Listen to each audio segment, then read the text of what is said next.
तो चलिए, मैट्रिक के जितने भी स्टूडेंट हैं उन सभी के लिए वीडियो काफ़ी इंपॉर्टेंट होने वाला है, क्योंकि ये सभी क्वेश्चन आपके मैट्रिक एग्जाम में लड़ने वाले क्वेश्चन है। ठीक है, और ये क्वेश्चन आप सभी को देखकर ही जाना पड़ेगा, और ये से क्वेश्चन सेम टू सेम आपको देखने को मिलेगा साइंस के क्वेश्चन में। ठीक है, तो चलिए आज के सेशन शुरू और स्टार्ट करते हैं। पहला क्वेश्चन आप सभी लोग के सामने है, और जितना हो सकता है इस वीडियो को अपने दोस्तों के पास शेयर कर दीजिए, क्योंकि यही क्वेश्चन 100% आएगा। ठीक है दोस्तों, चलिए पहला क्वेश्चन आप सभी लोग के सामने है कि दाढ़ी बनाने में कौन सा दर्पण का उपयोग किया जाता है। ऑप्शन नंबर ए समतल दर्पण का, उत्तल का, अवतल का, या इनमें से कोई नहीं। चलिए आंसर दीजिएगा। ठीक है, तो आपको याद कर लेना है दोस्तों, जब हम दाढ़ी बनाने में ये जो दर्पण होता है वो होता है अवतल दर्पण का। ऑप्शन नंबर सी यहाँ पे बिल्कुल ही सही आंसर हो जाएगा। ठीक है, चलिए दूसरा नंबर है क्वेश्चन कि किस दर्पण में बड़ा प्रतिबिंब बनता है।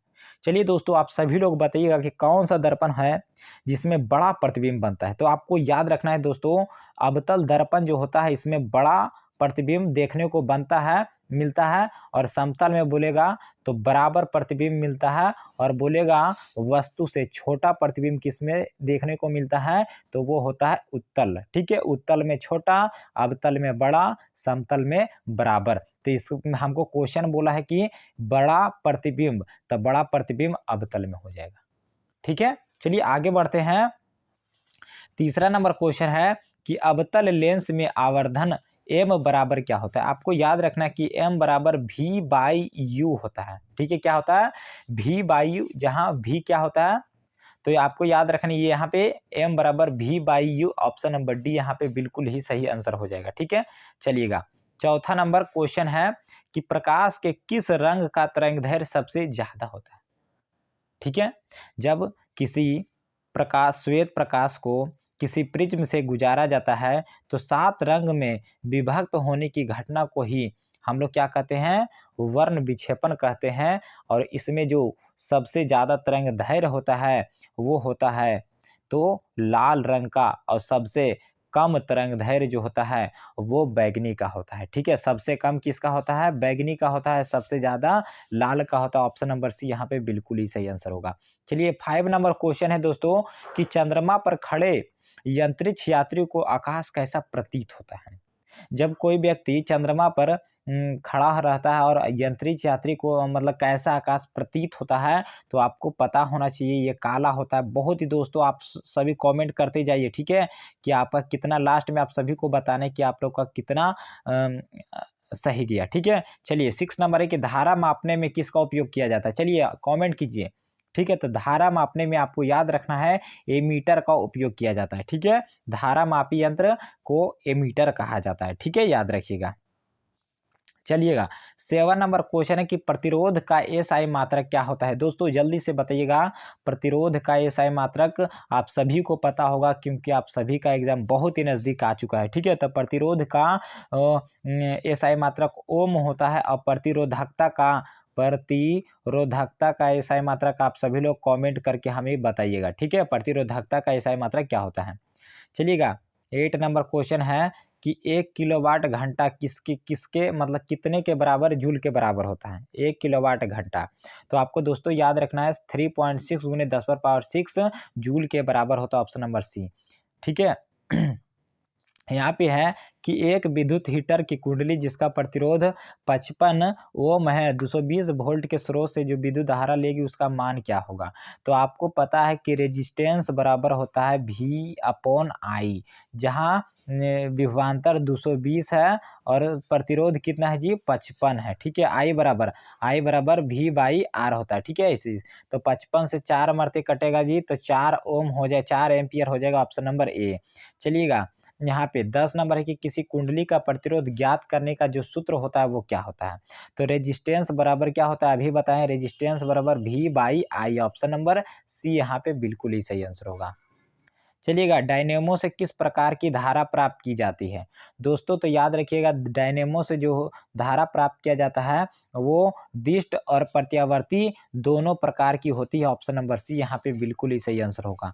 चलिएगा 12 नंबर क्वेश्चन है कि नाभिकीय ऊर्जा प्राप्त करने के लिए आवश्यक क्या होता है।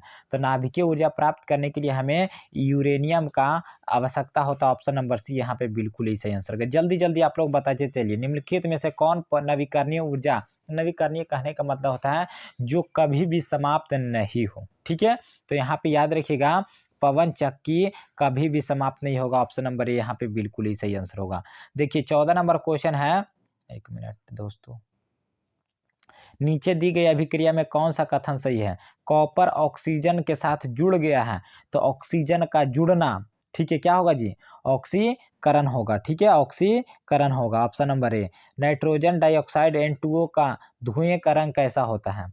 तो याद रखिएगा भूरा होता है। कैसा होता है आप लोग कमेंट करके बताइएगा जी। ग्लूकोज का रासायनिक सूत्र क्या होता है, सभी दोस्तों को पता होगा। ऑप्शन नंबर बी C6H12O6 होता है।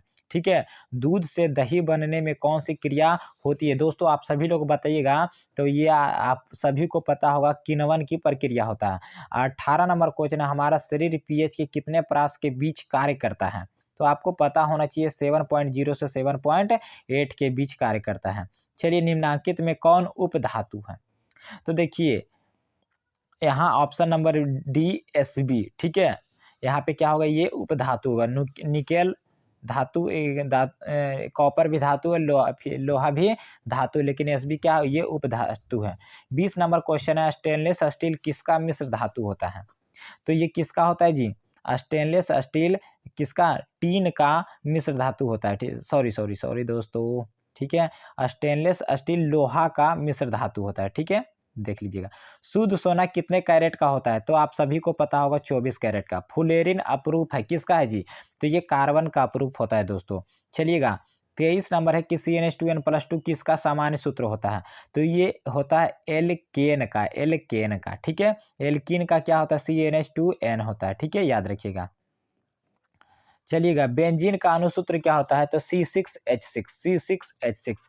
25 नंबर है, आवर्त सारणी के उदग्र स्तंभों को वर्ग कहा जाता है। क्या कहा जाता है, ऑप्शन नंबर ए। अक्रिय तत्व कौन होता है बाबू। तो याद रखिएगा helium, neon, argon, krypton, radon, ऑर्जिन, ये सभी अक्रिय होता है। तो हीलियम ऑप्शन नंबर बी हो जाएगा। ठीक है, चलिएगा। और आवर्त क्या कहा जाता है जी, उदग्र स्तंभों को वर्ग कहा जाता है, और क्षैतिज स्तंभों को आवर्त कहा जाता है। वर्ग की संख्या 18 होता है, आवर्त की संख्या 7 होता है दोस्तों। ठीक है, तो आज के लिए इतना ही, फिर मिलेंगे नेक्स्ट वीडियो में। तब तक के लिए धन्यवाद। जय हिंद, जय भारत। जितना हो सकता है इस वीडियो को शेयर कर दीजिए। धन्यवाद।